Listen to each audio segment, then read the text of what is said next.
जय हरी. एकादश स्कंध भाग 144. 10व्या अध्यायाच्या शेवटी आपण पाहत आहोत की अद्वैतच खरं. आता ते कसं, तर अनेकातून एकाकडे जाणं, विभक्तामध्ये अविभक्त शोधणं, भेदामध्ये अभेद अनुभवणं आणि विशेषामध्ये सामान्याची सत्ता बघणं, हे अभेद अनुभवणं.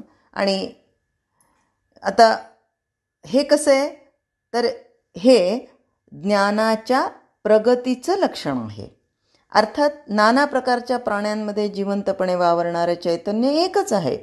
इतकंच नाही तर आपल्या हृदयात देखील तेच विलसत आहे, असं अगदी आतून अनुभवास येणं म्हणजे आत्मसाक्षात्कार होय. याचं वर्णन नाथ महाराज इथे करतात की अहंकारानं जीवाला वेगळेपण येतं. त्याच्या अंतःकरणात सत्व रज तमांचा धुमाकूळ माजतो. त्यामुळं त्याला अनेकत्वाचा भ्रम होतो. काय होतो? भ्रम होतो. आरशामध्ये आपणच आपल्याला दुसरेपणानं पाहतो. त्याचप्रमाणे अविद्येच्या योगानं मी खरा आणि इतर जीव वेगळेपणानं खरे असं माणसाला वाटतं. वास्तविक सच्चिदानंद परमात्मा आत्मरूपानं चराचरामध्ये पसरला आहे. मूळ एकच एक स्वरूप जीवाच्या अविद्येमुळं त्याला अनेकपणानं दिसतं. म्हणजेच ऐक्य रूपानं असणारी सृष्टी देहबुद्धीच्या अनुभवानं द्वैतपणानं दिसू लागते. फरक करायचा तो सृष्टीमध्ये करायचा नसून आपल्यामध्येच करायचा. अर्थात आपण म्हणतो ना, जशी दृष्टी तशी सृष्टी. तर आपल्या ज्ञानाची म्हणजे अर्थात अनुभवाची कक्षा जसजशी व्यापक होत जाईल तसतसं उपाधीशी झालेलं तादात्म्य कमी कमी होत जाईल. आता आपण काय करतो, हा उपाधीचा संबंध लावून घेतलेला आहे आपण. मग ते जर कमी कमी होत गेलं तर मग आपल्याला काय होईल, तादात्म्य हे कुठेतरी हवंच. ते उपाधीशी संपून ईश्वराशी होऊ लागलं की जीवाची परतंत्रता आपोआप कमी होते. जोपर्यंत अनेकदा भासते तोपर्यंत आपलं कर्तेपण खरं वाटतं. पण खरं कर्तेपण ईश्वराचं हा निश्चय झाल्यावर दृश्य विश्वामध्ये एकच सत्ता खेळते असा अनुभव येतो. त्यात मीपणा जिरला की मग एका परमात्म्य स्वरूपा वाचून दुसरं कशाचंही भान उरत नाही. आता बघा, आपल्या घरामध्ये काही ना काहीतरी सण समारंभ असतात. महालक्ष्मीचं उदाहरण घ्या, गौरी गणपतीचं. तर डेकोरेशन वगैरे करतो आपण, इतके सगळे पदार्थ करतो. आणि हळदी कुंकाला कोणी आलं आणि म्हणाले, वा वा काय सुंदर महालक्ष्मी मांडल्या हो तुम्ही. अहो मग काय, माझी चॉईस होती, मी हे असं केलं. आणि हे साड्या पण खूप छान नेसवल्या. अहो माझीच चॉईस होती, ती नेसवल्या तिने, पण चॉईस माझी होती, मी केलं म्हणून झालं. हे काय असतं, तर ही उपाधी मी केलं, माझ्यामुळे आहे, मी छान आहे. पण इथेच जर आपण सगळं छान करत असताना विचार केला की काय महालक्ष्मी ग्रेट आहे गडे, आपल्याकडून किती छान करून घेतीये. आणि हे महालक्ष्मीला असं पाहिजे म्हणून ते या पद्धतीने करून घेतल्या जात आहे. मी म्हणजे काय, मी एक निमित्त आहे. बरं ठीक आहे, हिनी जरी केलं तरी ही पण परमात्म्य स्वरूपच आहे, यांनी केलं तेही परमात्म्य स्वरूपच आहे, हा मध्ये मध्ये करतोय तोही परमात्म्य स्वरूपच आहे. असं जर वाटायला लागलं तर मग तिथे मीपणा आपोआप जिरल्या जातो. मग लक्षात येतं की दृश्य हा भ्रम आहे. आता ते कसं, तर अनुभवाच्या सगळ्या प्रकारांमध्ये जे कायम टिकतं ते सत्य, तर जे तसं टिकत नाही ते असत्य.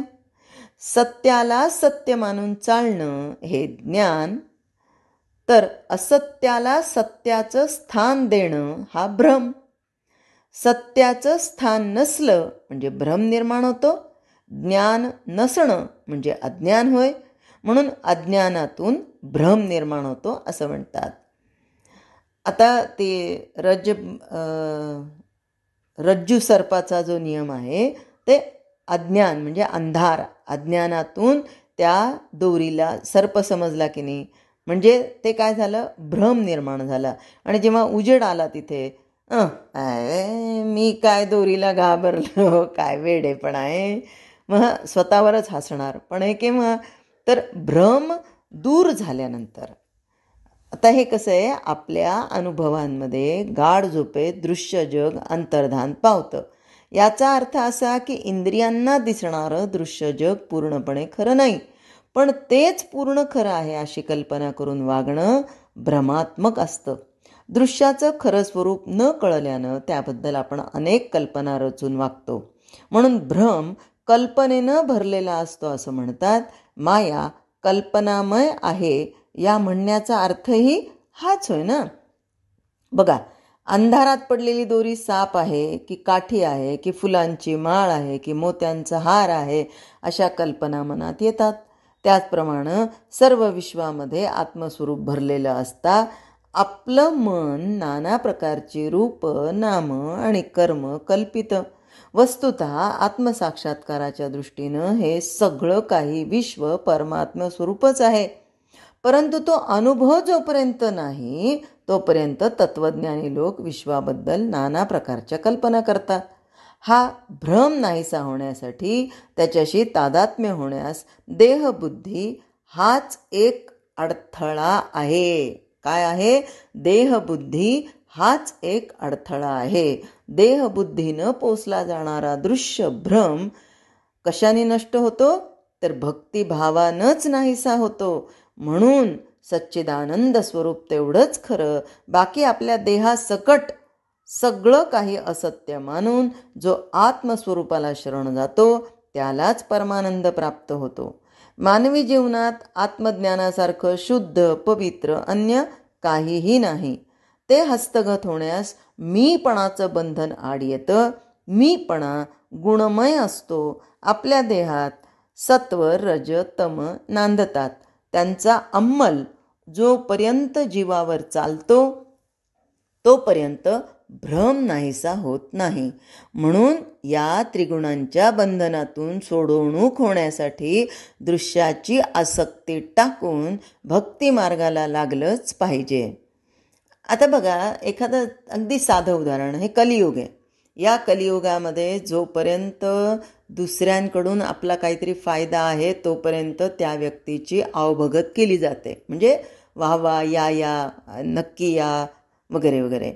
आता पितृपक्ष असेल, आईवडिलांची तिथी असेल आणि त्या मुलीला जर भावानी प्रसाद घेण्यासाठी बोलवलं नसेल आणि ती मुलगी जर समजा परमार्थ मार्गाला लागलेली असेल, तिला अगदी सकाळपासनं माहिती असतं, आदल्या दिवशीपासनं माहिती असतं की उद्या हे आहे वगैरे. ती तर सगळ्यांना ओळखतही असते, परमार्थ मार्गाला लागलेली असल्यामुळे आसक्तीही नसते.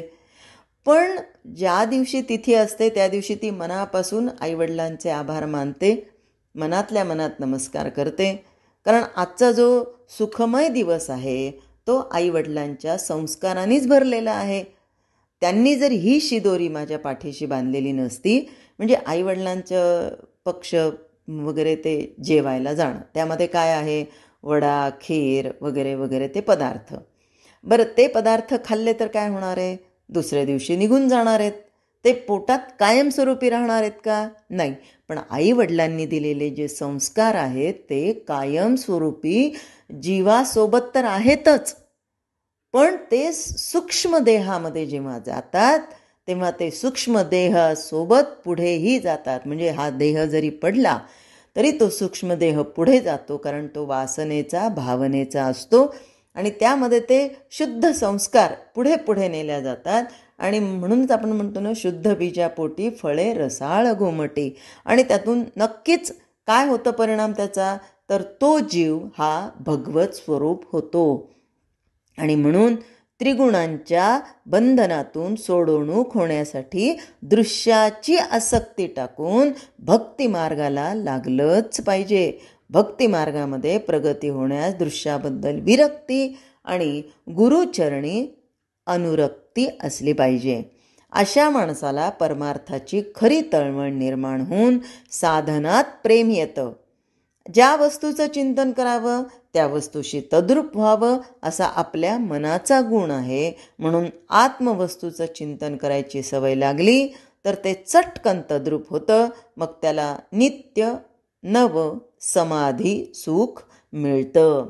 आणि हे समाधी सुख मिळवण्यासाठी त्याला त्या ईश्वराची माया ही कळते.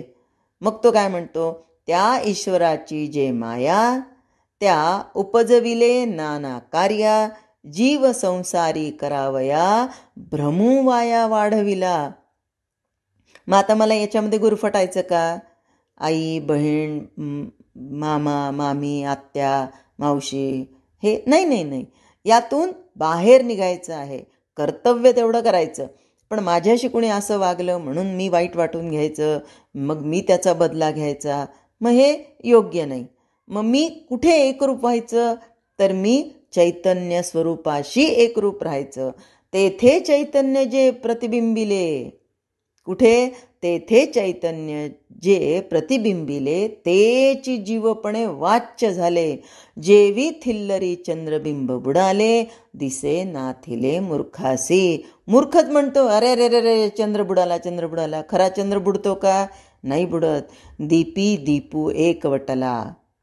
2 वाती असतात, त्यामध्ये तेल टाकलेलं असतं, आणि जेव्हा ती ज्योत प्रज्वलित केलेली असते तेव्हा दीपी दीपू एकवटला, मिळणी एकुची होऊनी ठेला, तैसा वृत्तीचा लयो झाला, निर्व्यंग पावला निजसुख, निर्व्यंग पावला निजसुख. बघा, आपल्याला व्यंग बघण्याची नेहमीची सवय असते ना, म्हणून निर्व्यंग म्हणताना आपली जीभसुद्धा कुठेतरी रेंगाळल्या जाते. आता दीपी दीपू एकवटला, आपल्याला काय करायचं आहे? आपल्याला या जीवाला शिवाशी एकरूप करायचं आहे. आणि म्हणून त्याच्याशी ऐक्य साधण्यासाठी सातत्याने त्याच्यात चिंतन, मनन, निधिध्यासन, स्मरण, नामस्मरण याच्यामध्ये जर आपण राहिलो तर आपली वृत्ती ही लय पावते. मग आपली वृत्ती ही प्रपंचामध्ये राहत नाही, आसक्तीमध्ये राहत नाही. देहादिक जे आहेत त्यांच्यामध्ये कोणत्याही प्रकारचा भावच राहत नाही. कारण का? आमचं मन हे चैतन्याच्या, गोपिका म्हणाल्या की नाही, आमच्याकडे एकच मन होतं आणि ते मन श्रीकृष्ण घेऊन गेला. आमचं श्वास तो श्रीकृष्ण घेऊन गेला. म्हणजे प्रत्येक क्षणामध्ये, प्रत्येक गोष्टीमध्ये वृत्तीचा लय झाला. हे कुणाकडून शिकायचं? तर या गवळणींकडून शिकायचं. आणि मग जेव्हा वृत्तीचा लय होतो तेव्हा काय होतं? निर्व्यंग पावला निजसुख. व्यंग कोणतंच राहत नाही. आणि व्यंग पूर्णपणे लोपल्यानंतर काय प्राप्त होतं? तर ते निजसुख प्राप्त होतं. 10व्या अध्यायामध्ये नाथ महाराजांनी आपल्याला या समाधी सुखापर्यंत नेऊन ठेवलेलं आहे. फक्त आपण काय करतो त्यानुसार आहे. म्हणून आमच्या 24 तासामध्ये निदान मुद्दाम वेळ काढून तरी आत्मवस्तूचं चिंतन करायची सवय लागली तर ते चटकन मन तद्रूप होतं आणि मग त्याला नित्य नव समाधी सुख प्राप्त होतं. जय हरी.